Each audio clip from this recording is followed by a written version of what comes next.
Welcome to MEGJC101, a podcast about the Ministry of Economic Growth and Job Creation and our contribution to building a resilient Jamaica. I'm your host, Danny Clark. Come, look we talk.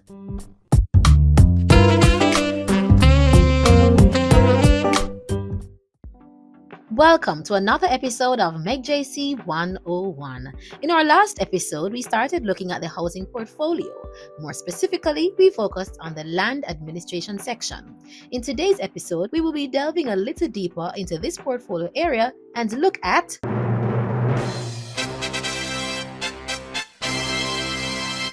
the Social Services Unit.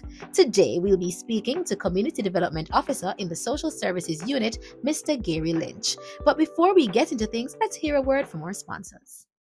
In 2022, 51 projects were completed under the Urban Renewal Program. This includes zinc fence removal, installation of solar lights and street signs, and the upgrade of parks and green spaces. The Ministry of Economic Growth and Job Creation is reviving the urban landscape, renewing communities for a better tomorrow. So listeners, today we are continuing with the Social Services Unit, and to speak with us is Mr. Gary Lynch, Community Development Officer from the unit. Gary, welcome to MEGJC 101. Good day, thank you. So Gary, give us an overview, a very brief overview of the Social Services Unit. What exactly you guys do down there? All right, so the Social Services Unit, which forms a part of the housing portfolio, consists of three departments, namely the Community Development, the Housing, and the Compliance and Investigations. And this is all headed by the Director of Social Services. Our staff complement is 17, and we carry out functions mainly regarding the divestment of properties and the social housing. So Gary, you spoke about the three main areas that you cover, or the three areas that you cover, right? You said community development, housing, and what else? Compliance and investigations. Community development. What, you're going to communities and do some development? Where you go there, go build a house? What you do for that? So our community development is in aid of the divestment process. So we actually are tasked with initiating and maintaining communication with the communities through the political directorate and the community leaders. We sensitize the communities to the ministry's activities. We basically go in, we look at their community structure. If there aren't any formal organizations there, like, neighborhood watches or strata committees, then we will go in and we will establish those communities with the residents. Okay. All right. So that's community development. Housing. What, you give people house? For the housing officers, they primarily take care of like the collections, bringing the clients through the process of signing their sale agreement or lease agreements, collecting the deposits, the purchasing price, guiding them right through the process to the point where they now are in a position to visit our legal unit to collect their titles. So this collection process, or the community, the housing officers, they go right across the island wherever it is that the government has a scheme or some development? Right across all 14 parishes. Wow, that's a lot of work. So, all right, the final one now is compliance and investigation. What is that all about? Basically, these officers are the ones tasked with, as the word says, compliance. So those clients who are not in a position to adhere to the stipulations of the sale agreement, they tend to be the ones dealt with by our compliance and investigations officers. So they guide them through the process of the delinquency, where they guide them to collect the outstanding sums so that it will ultimately reach back to the point of the collection of titles from our legal department. Oh, all right. So they go out and get the money that is out there that needs to come into the coffers. All right. Okay. So Gary, who benefits from the services that the unit provides? Typically, the general public, whether directly or indirectly, as our services impact tens of thousands of families all across the island, and not just presently, because the government was the primary provider of housing solutions up until about the 1970s. So everything that you know from before then is primarily government owned. Oh. And the social services basically inherit all of those properties where we are still administering them. That sounds like a lot of properties though. Like how many would you say, you know? Tens of thousands, I would have to get some more facts to get a precise figure, but even those that we are dealing with now, we have schemes that are 2,000 lots. Quite a significant number of them are between 100 to 300, and those are the current ones. So looking at the generations coming up, holy. You have a lot of work to do. Also persons who, the indigent persons, would write into the social services. So those are another set of persons who benefit from our services through the social housing program, where we assist those indigent persons who suffer from disasters or other circumstances leading them to require assistance. Okay, and we want to make it clear here, listeners, that the ministry has two programs. One is a social housing program, and one is the new social housing program.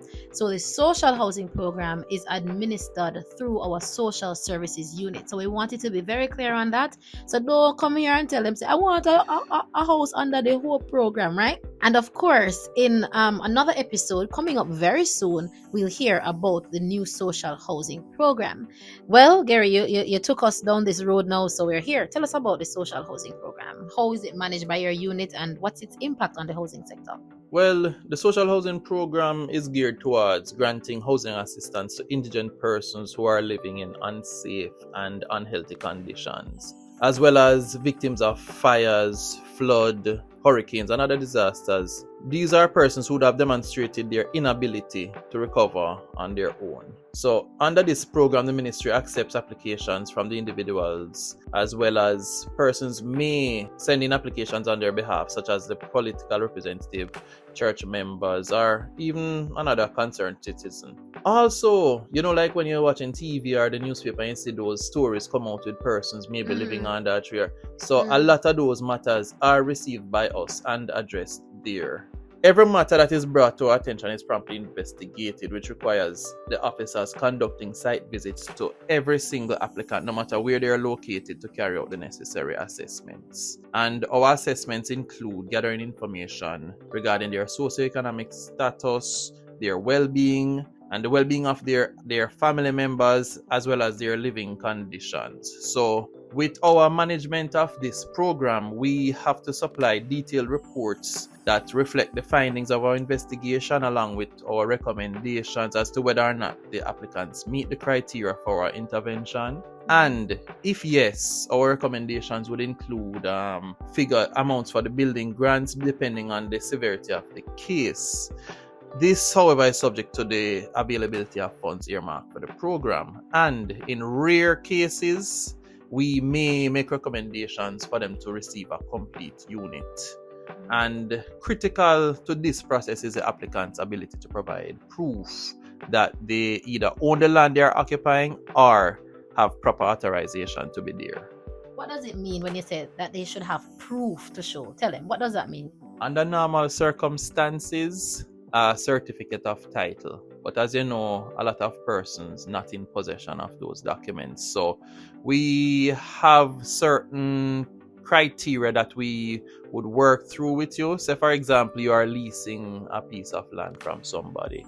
If they are able to provide you with adequate documentation that they are, one, the owner of the property, and two, they are willing to give you permission, usually for no less than 10 years, then the ministry will be in a position to assist you.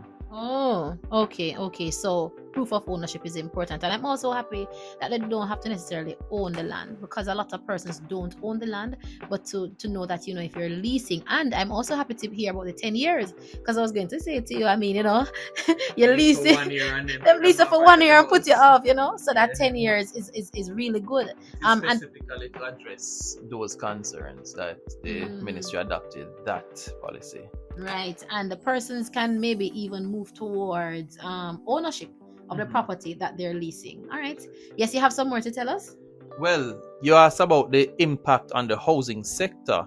So the impact of this program on the housing sector would include the fact that the beneficiaries are able to benefit from having safe and sound structures through the grants they receive. Also, the repairing and completion of the buildings increases safe spaces within the homes and improve comfort while restoring dignity to these citizens. And also the provision of complete units, as previously mentioned, helps to contribute to improving this sector. And listeners, I just want to let you know too that millions of dollars have been spent in this program, and hundreds of persons have benefited under this program. Thousands. Sorry, per Gary. year. Per Hundreds year. per year. I mean for this year, right? Yeah. But thousands have benefited. But I think up to maybe July of this year, over 100 persons or more have benefited. So it's a really good program. And of course, you can get more on this program by viewing or going onto our website, and you can see what our progress has been, or you can follow us. You can, as we always say, follow us on social media, so you'll see what that progress has been like. But keep up the good work, Gary and team. So Gary, earlier you mentioned that you deal with divestment. You spoke about the divestment process, but tell us how it is that this is administered by your unit. The properties that we divest generally fall in 4 categories. So they are the rental conversions, the serviced lots, joint venture lots, as well as the repossessed units or lots. So the rental conversions, these are typically our inner city townhouses and condominiums which were previously built for the purpose of rentals to low-income earners over 50 years ago. However, in adapting to the current conditions, the ministry found it prudent to offer these units for sale to the current occupants. Regarding our service lots now, there are now 2 subcategories, because we have the greenfield lots. These are the ones that the ministry specifically developed to offer for sale on the open market. And we would publish our advertisements. Persons collect the application forms from the offices, fill them out, and bring them back within the stipulated time. And the other set of service lots are the upgrading sites. Now, these are properties which were developed under various programs from decades ago. So some of these properties would be privately owned in the initial stages. The ministry would go in, put in the necessary infrastructure, acquire it from these persons, subdivide it, and then now sell to the occupants. These are called the brownfield lots. The other set is the joint venture solutions. These now is when the ministry would partner with private companies, and our input is land. They would do the development, and then whatever the agreement is, the ministry would get the number of lots in accordance with our stipulated agreements. And the repossessed units now, these are solutions that were previously sold, but due to various reasons such as delinquency, the ministry had to take steps to retake possession of these properties so that we can then revalue them and offer them for sale. Okay, interesting. All right, so now how does the work of the social services unit relate to that of the technical services unit, land administration, and of course legal? Seeing as all of us have a common goal, it's all interlinked. So the land administration unit, which has overall responsibility for the management of the ministry's lands, would acquire lands by way of the funding that they receive from the housing fund, because that's another critical unit in this whole operation. Then there's a legal unit that provides the necessary support throughout the acquisition process.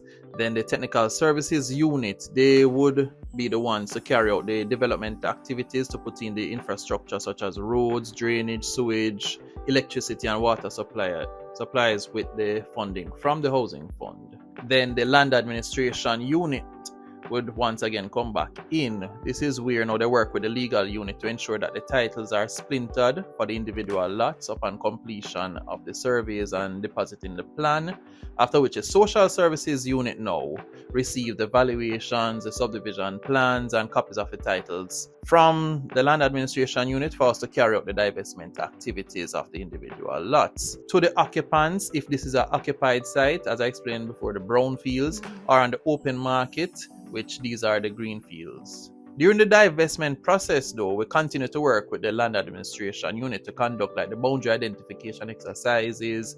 We go on ground to do the occupancy audits, as well as provide technical support in addressing disputes relating to lot boundaries and situations where there may be a requirement for further subdivision of the lots. Regarding the technical services unit now, during the divestment phase, they would come back in if there are concerns regarding infrastructure such as drainage issues or GPS lines, water supply, things of that nature. Regarding the legal unit now, so upon completion of the sale process, the housing fund would have received the full payments for the selling prices and fees of the individual lots sold, therefore replenishing and increasing the housing fund so that the process can continue. Okay, so it's like a revolving fund then, because when we sell properties, then we have more money to put into the social housing program.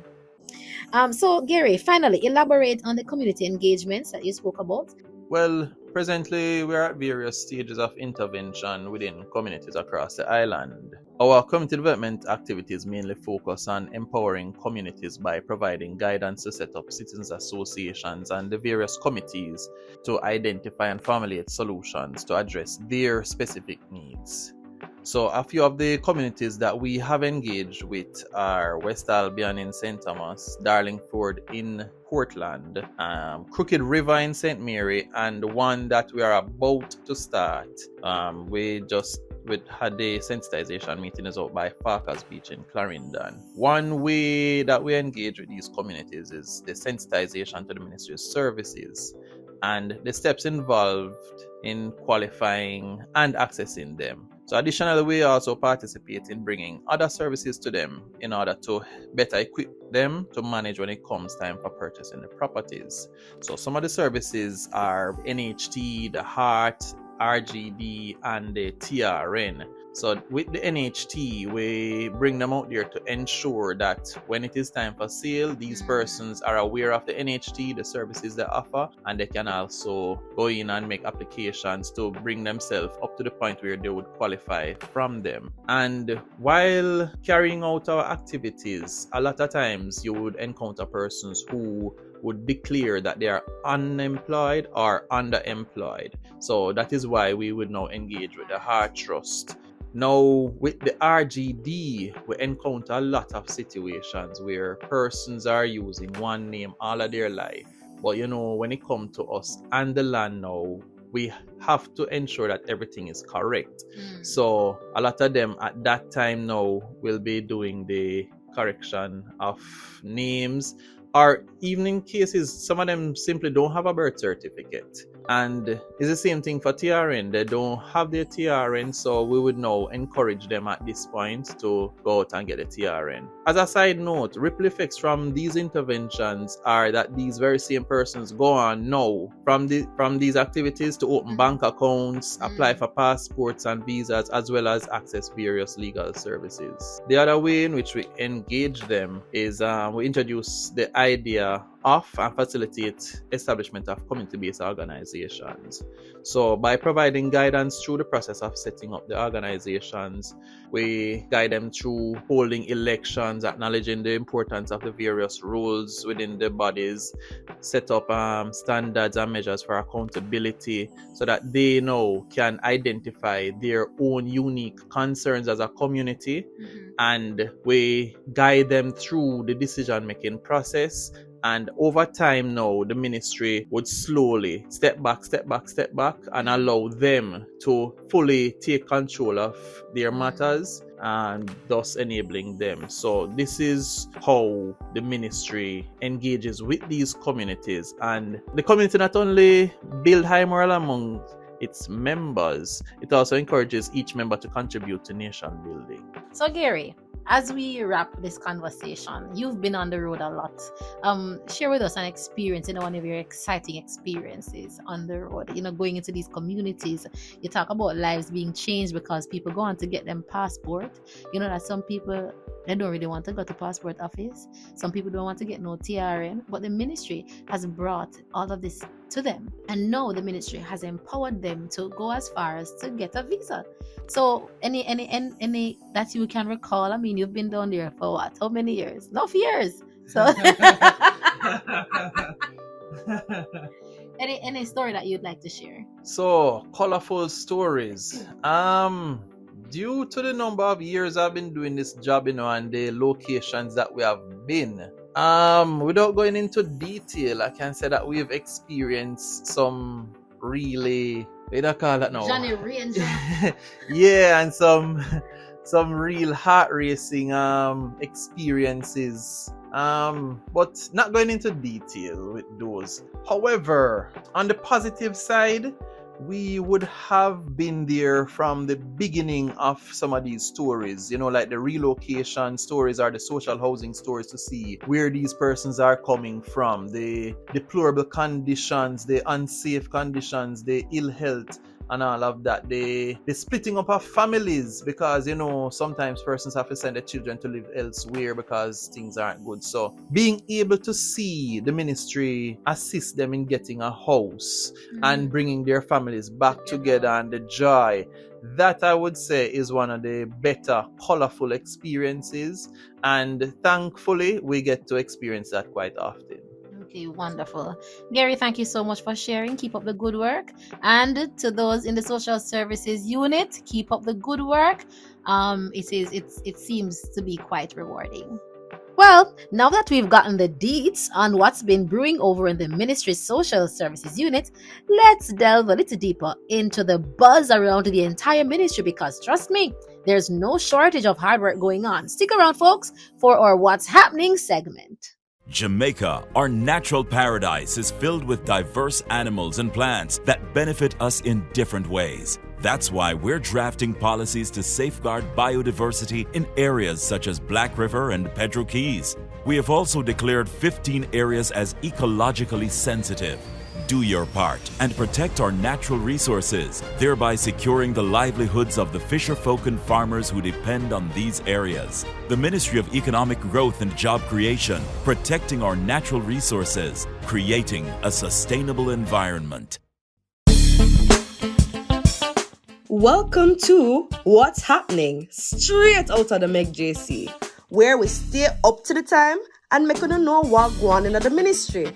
From the latest updates to the freshest initiatives, we're there for give the scoop. So make you take a seat, kick back, and get ready for hear all the things that are going on in this segment of What's Happening. As we bid farewell to plastic-free summer, we want to express our gratitude to all of you who participated in the competitions, cleanup, and social media initiatives. Your dedication to the environment has been truly inspiring. While plastic-free summer may be over, remember that the journey to a plastic-free lifestyle continues. Let's work together to ensure a cleaner and brighter Jamaica. See you next year. In a momentous event, Prime Minister Andrew Holness officially opened the Southern Coastal Highway Improvement Project, Part A, on September 14, 2023. This transformative project includes a brand new 4-lane divided highway connecting Maypen to Williamsfield and the upgrade of the Melrose Hill bypass. This highway promises to enhance the quality of life for all Jamaicans and is a vital step towards improving productivity and reducing travel time for commuters. The Forestry Department is implementing a rainwater harvesting system aimed at boosting climate and disaster resilience. This system will create options of water capture, storage, and use. With these innovations, the department plans to increase its production of seedlings and restore seedling beds, contributing to our goals under the National Tree Planting Initiative as well as our sustainability. To stay connected and updated about the latest happenings in the ministry, be sure to follow our social media pages on Twitter, Facebook, and Instagram at MEGJC_JM. That's MEGJC_JM. And that concludes today's segment of What's Happening. See you next time. This has been MEGJC101. Thank you for tuning in. We hope that you have learned more about the ministry. However, if after this episode you have any questions, leave a comment below or on our social media pages. We will be sure to answer your questions in our next episode. Remember to follow, like, share, and subscribe on Twitter, Facebook, Instagram, and YouTube at MEGJC_JM. Until next time, I am your host, Danny Clark. Walk good.